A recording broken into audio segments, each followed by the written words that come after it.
Subscribe now and press the bell icon. Never miss an update.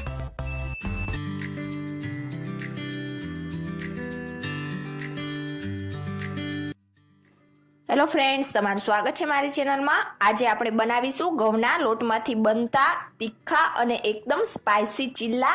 આ નાસ્તાને તમે સવારે બ્રેકફાસ્ટમાં એકદમ ઝડપથી બનાવી શકો છો અને બાળકોને લંચ બોક્સમાં પણ આપી શકો છો. તો ચાલો બનાવીએ. રેસીપી પસંદ આવે તો વિડીયોને લાઇક, શેર અને ચેનલને સબસ્ક્રાઇબ જરૂરથી કરજો. અને સાથે તમે મને ઇન્સ્ટાગ્રામ અને ફેસબુકમાં પણ ફોલો કરી શકો છો. તો ઘઉંના લોટના ચીલા બનાવવા માટે આપણે સૌથી પહેલા એક બાઉલમાં 1 કપ ઘઉંનો લોટ એડ કરીશું. આપણે જે રોટલી માટે યુઝ કરતા હોય તે જ લેવાનો. હવે તેમાં 1/2 ટીસ્પૂન કાળા મરીનો પાવડર એડ કરીશું. 1/2 ટીસ્પૂન ગરમ મસાલો નાખીશું.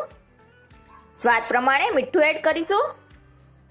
અડધી ચમચી જીરું એડ કરીશું. 1 ચમચી ચીલી ફ્લેક્સ એડ કરીશું. તમારા ઘરમાં અવેલેબલ ના હોય તો તમે લાલ મરચા પાવડરનો યુઝ કરી શકો છો. 1/2 ટીસ્પૂન હળદર નાખીશું. બધા મસાલાને સારી રીતે મિક્સ કરી લઈએ.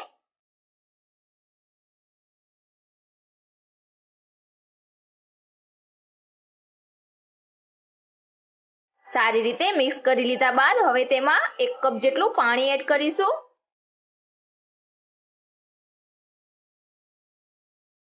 અને બધી વસ્તુને સારી રીતે મિક્સ કરીને બેટર બનાવીશું.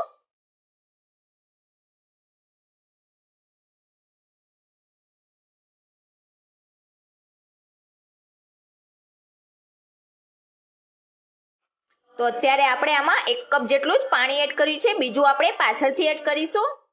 તો સારી રીતે મિક્સ કરી લીધા બાદ હવે આપણે તેમાં 2 નંગ તીખા લીલા મરચાં એડ કરીશું.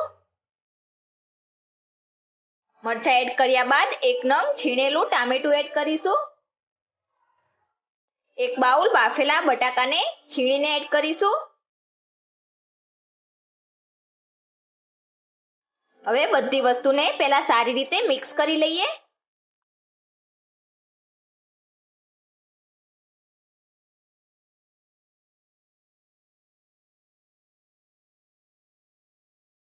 બટાકા તમે મેશ કરીને નાખવા માંગતા હોય તો નાખી શકો છો, પણ અહીંયા મેં છીણીને એડ કરેલા, જેનાથી તે લોટ સાથે એકદમ સરસ રીતે જલ્દીથી મિક્સ થઈ જશે. તો તમે જોઈ શકો છો આપણી બધી જ વસ્તુ એકદમ સારી રીતે મિક્સ થઈ ગઈ છે. તો હવે તેમાં જરૂરિયાત પ્રમાણે પાણી એડ કરતા જઈશું અને બેટર બનાવીને તૈયાર કરી લઈશું.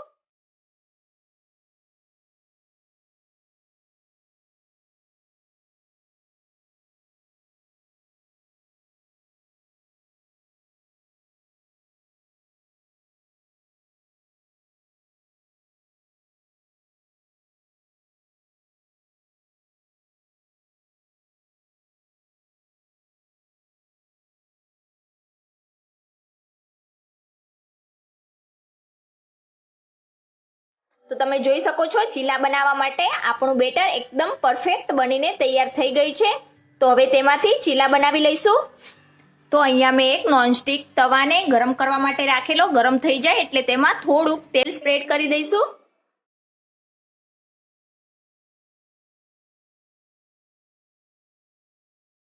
તેલ સ્પ્રેડ કરી લીધા બાદ આપણે જે બેટર બનાવેલું તે એડ કરીશું. તો આપણે જે રીતે પુલ્લા બનાવતા હોય તે રીતે બેટરને ફેલાવી દઈશું. તમે તમારી પસંદ પ્રમાણે નાના કે મોટા બનાવી શકો છો.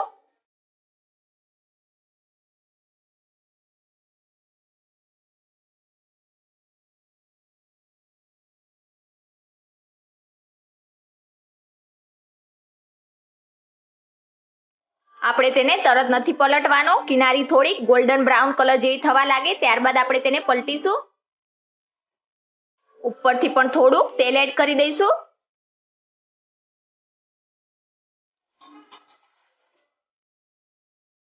તાવેતાની મદદથી તેને પલટી દઈશું. આ જ રીતે આપણે બીજી તરફ પણ તેનો કલર ચેન્જ ના થાય ત્યાં સુધી થવા દઈશું.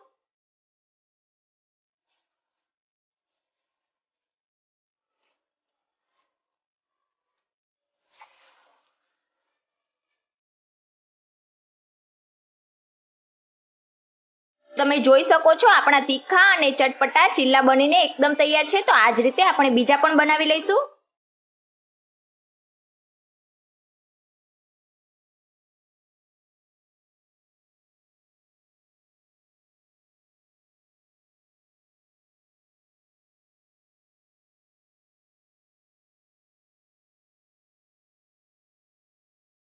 તો તીખા અને સ્પાઇસી ઘઉંના ચીલા બનીને એકદમ તૈયાર છે. એકવાર તમે બનાવીને બાળકોને આપશો તો 100% ગેરંટી એ બીજી વાર બનાવવાની જીદ કરશે જ. આજની રેસીપી તમને કેવી લાગી એ મને કમેન્ટ કરીને જણાવજો. રેસીપી પસંદ આવી હોય તો વિડીયોને લાઇક, શેર અને ચેનલને સબસ્ક્રાઇબ જરૂરથી કરજો. મળીશું નવા વિડીયોમાં નવી રેસીપી સાથે. Thank you for watching.